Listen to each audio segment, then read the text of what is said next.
जय महाराष्ट्र, जय संविधान. मित्रांनो, मी लेखक प्राध्यापक सतीश साठे. आजचा व्हिडिओ तयार करण्याचा प्रमुख मुद्दा असा की भाग्यलक्ष्मी मल्टीस्टेट या बँकेचा संचालक भारत बबन कुंड हा गोरगरीब जनतेला आमिष दाखवून त्यांच्याकडून त्यांच्या कष्टाचे जवळजवळ 55 कोटी रुपये घेऊन पळून गेलेला आहे.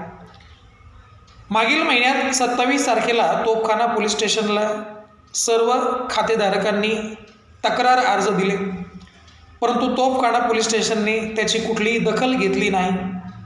त्या संदर्भात आम्ही SP ऑफिसला देखील तक्रार केली.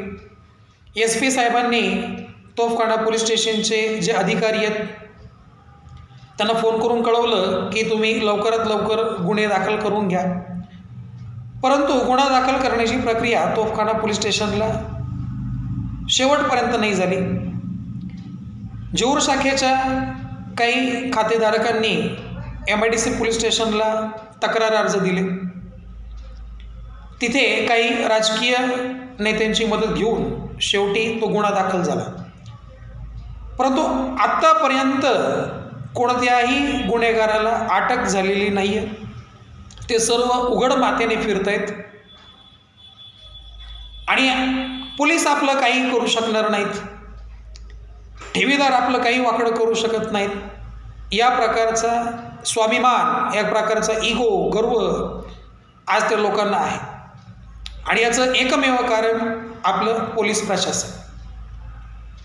पोलीस प्रशासनाला माझी कळकळीची विनंती आहे की लवकरात लवकर आपण त्या 11 आरोपींना तसेच त्या संस्थेतील जे इतर कर्मचारी आहेत की ते सुद्धा दोषी आहेत, लोकांना आमिष दाखवून गोड बोलून ठेवी त्यांनी गोळा करून घेतल्या आणि आज ते पसार झालेले आहेत, या सर्वांना लवकरात लवकर अटक करावी.